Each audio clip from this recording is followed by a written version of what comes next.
Hello everyone, welcome to Legacy IAS Academy. Welcome to the third episode of a series in the mains answer writing process. So, if you have not checked out our previous videos about how do you write an answer, you can watch, you have a playlist on the Legacy IAS YouTube channel, and I would strongly recommend you to check out that particular video before continuing with this video. There I've also discussed how do you write an answer, how should be the introduction, how should be the body of the answer, and how should be the conclusion. So check out that particular video, then we can continue with this one. So in this video, this is the third video in the series where we are talking about the mains answer writing process, and I'll be discussing two important questions from art and architecture, a part of the ancient history and also the medieval history, art and architecture. So in this video, we have two important questions to look at. Indian philosophy and tradition played a significant role in conceiving and shaping the monuments and their art in India. Discuss. See, as I've told you before, the questions from art and architecture will not be very specific, correct? You will not have questions on the Gupta time period. You will not have questions only on the Sangam age. At the same time, you will not have the questions only on the Chola art and architecture. Clear? So it will be very broad in nature. If you look at this particular question, if you look at the ancient history chapters and this particular question will not align itself with any one important chapter of the ancient history, which means this will cover the entire art and architecture. Clear? The Indian philosophy and the tradition, two important pointers. The first keyword, the Indian philosophy and the tradition played a significant role in conceiving and shaping the monuments and their art in India. Simple. The Indian philosophy and tradition played a crucial role in the architecture. Correct? Substantiate this particular statement with the examples. I'll repeat. Indian philosophy and the tradition played a very crucial role in dictating the art and architecture in the entire ancient history. So give some examples to substantiate this particular statement. This is the moral or this is the simplest way of analyzing this particular question. So let's look at what to be written. So as the question revolves around the entire phase of the ancient history and the art and architecture, in the introduction, you will have to be broad. You will have to discuss the entire Indian traditional art and architecture. You can't stick only to the IVC or Mauryan or the post-Mauryan or the Gupta time period. You will have to talk about the entire phase of the art and architecture in ancient history. Clear? So this will be the introduction of 2 to 3 lines. Correct? So the main important thing, body of the answer. Where do you start from? You can start from two phases of the Ashokan pillar. Correct? If you have studied the Ashokan pillar under the Mauryan art and architecture, you will be very much aware of the two important phases in which the Ashoka the Great actually constructed pillars. Ashokan architecture is very well known for the pillars and the stupas. The two important phases of the Ashokan pillar are before the Battle of Kalinga and the after the Battle of Kalinga. Clear? So 261 BC when the Kalinga war was actually fought. So before the Battle of Kalinga, the Ashokan pillars, the phase 1 and the phase 2, the Ashokan pillars were basically for as a symbol of victory or as a symbol of authority, as a symbol of the Ashoka's dominance in that particular territory. That was the reason for the Ashokan pillar in the first phase. Correct? Why was it built? The Ashokan pillars were actually erected in the first phase. If Ashoka had won that particular territory, or if Ashoka wanted to have his sovereignty over that particular land, then he constructed pillars. In the second phase, the Ashokan second phase, after he accepted Buddhism, after the Battle of Kalinga, the Ashokan pillars were actually constructed to promote or to spread Dhamma policy and also Buddhism. Correct? So this will be the first point. Here, how are we even substantiating this? You can see philosophy and tradition is an inspiration for architecture. Simple. What is the philosophy here? Earlier, the philosophy was victory, war. Later, the philosophy became Dhamma, Buddhism. So the philosophy inspired architecture. Understood? Same case with the stupa structure. See, 2023 prelim, there was a question on the origin of the stupa. UPSC picked up a question like origin of the stupa is Buddhist in origin, Jain in origin, Vedic in origin, and none of the above. So such questions were asked. So second, the Mauryan art and architecture and also the post-Mauryan art and architecture is very famous with respect to the stupa architecture. Correct? So the philosophy behind the construction of the stupas was initially after the death of Buddha, 8 stupas were erected all over the country because the Buddhist relics, the Buddha's relics had to be kept there and it had to be worshipped. That was the philosophy, that was the tradition which inspired the construction of stupa. Correct? So we will have to talk about the stupa architecture. Third, chaityas and the viharas. So what is the philosophy and what is the tradition with respect to chaityas and viharas? You would have heard about chaitya and the vihara. Chaityas are the places where the Buddhist monks worship. Vihara is a place where the Buddhist monks rest. Clear? So chaityas and the viharas, the philosophy of Buddhism again, okay, the monkhood, Buddhahood inspired the construction of chaityas and viharas. When we talk about the chaityas and viharas, one important thing that we will have to remember is the Ajanta caves. Out of the 29 caves that we have in Ajanta, see, Ajanta is not just one particular cave, it's a collection of caves, correct? So out of the 29 caves that we have in Ajanta, 25 caves are viharas and 4 caves are chaityas. So chaityas and viharas, philosophy inspired architecture. Next, Gandhara, Mathura and the Amaravati school of sculpture. In the post-Mauryan period, all of you would have heard about Gandhara, Mathura and the Amaravati school of architecture. See, Gandhara was a school of architecture that emerged in the northwestern part of India. Mathura is the one that emerged in the northern part of India. Amaravati school of architecture is something that emerged in the central and the southern part of India, the present day parts of Odisha, Andhra Pradesh. So, okay, there we have the Amaravati school of tradition. Correct? So these 3 schools of sculptures in the post-Mauryan period, were very much relevant to the philosophy and the tradition. Correct? So it is in these 3, it is in Gandhara and the Mathura style of architecture, the sculpture is where the Buddha actually got a human form. See, all these 3 belong to Mahayana sect of Buddhism, because in the Hinayana sect, you don't have Buddha in the human form. Okay, Buddha actually got a human form in the Mahayana sect of Buddhism, and the Gandhara Mathura school of sculptures played a very crucial role in giving a human form to Buddha. Next, we have the Ajanta and the Ellora caves. We have talked about the Ajanta and the Ellora caves, and to be specific, in the Ellora caves, we have a huge monolithic structure called as Kailash Nath Temple. Kailash Nath Temple in the Ellora caves, which is also called as Kailash Leni. It's a monolithic structure constructed by the Rashtrakuta kings. Krishna I, for that matter, played a very crucial role in the construction of this Kailash Nath temple at the Ellora caves. If you have not looked at the images of the Kailash Nath, see, this is not the Kailash Nath temple that we have in the Himalayas. Okay, that is entirely different.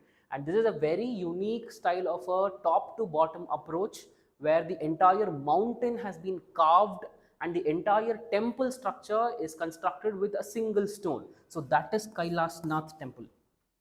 Okay, so this is one such example in the Ellora caves about the monolithic structure. Finally, we have Nagara, Dravidian and the Vesara style of architecture. In the Gupta time period, we have the Nagara style of architecture in North India, Dravidian style of architecture in South India, a Vesara style which was patronized by a South Indian kingdom called as Chalukyas, which was a hybrid between Nagara and the Dravidian style of architecture.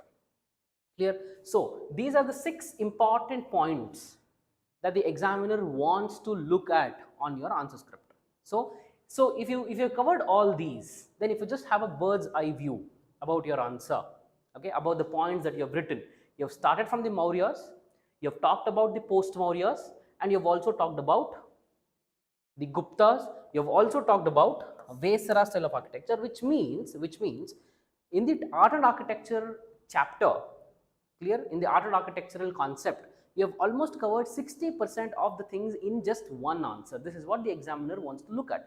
Examiner wants you to have that clear-cut understanding about the question, about the subject. How do you pin it down as in the form of the answer? So this is about the first question. So now let's look at the second question for the day. Okay, so very un-UPSC kind of a question that was asked in the year 2018. The Bhakti movement received a remarkable reorientation with an advent of Sri Chaitanya Mahaprabhu. Discuss. Okay, very unusual UPSC, un-UPSC kind of a question here, because this question has been picked up, has been inspired from the Bhakti and the Sufi movement of the medieval history. You usually will not find a question from the Bhakti Sufi movement of the medieval history in the mains exam. Obviously, it's a very integral part of the prelims exam, but when we talk about the mains exam, you will not have the mains questions coming up, that to a 10 marker or a 15 marker from Bhakti and Sufi movement. Clear? So you have got it in the year 2018, correct? So let's see, how do you answer this particular question? First of all, in order to come to a conclusion, like the question has been picked from this particular chapter, this particular part in the history. So you will have to have very basic idea about Bhakti and the Sufi tradition. You should know that what actually was the Bhakti tradition. You should know what actually was the Sufi. When did the Bhakti start? Correct? What is the time period of Chaitanya Mahaprabhu? And what was the thing that the Chaitanya Mahaprabhu actually transformed when we talk about reorientation with the advent of Chaitanya Mahaprabhu? How did he reorient it? How did he change? What are the things that he changed? So these are some of the basic information that you need to have before attempting this particular question. Clear? See, if you don't even know what Chaitanya Mahaprabhu did, okay, let's suppose this would be the case with most of the questions. This would be the case, at least for some people. You will not know anything about it except the Bhakti and Sufi which you have studied for your prelims exam. Clear? How do you deal with this particular question? So the best way to do is have an introduction and start off your body of the answer about the features of Bhakti movement. That's all. See, I'm not telling this is a correct answer. Of course, this is a wrong answer. Okay, this is a wrong answer. You are not supposed to do this. But if you don't know anything about it, if you have written the introduction and in the body you have mentioned about the features of the Bhakti movement, and if the examiner is convinced, he'll give you 2 marks. Simple.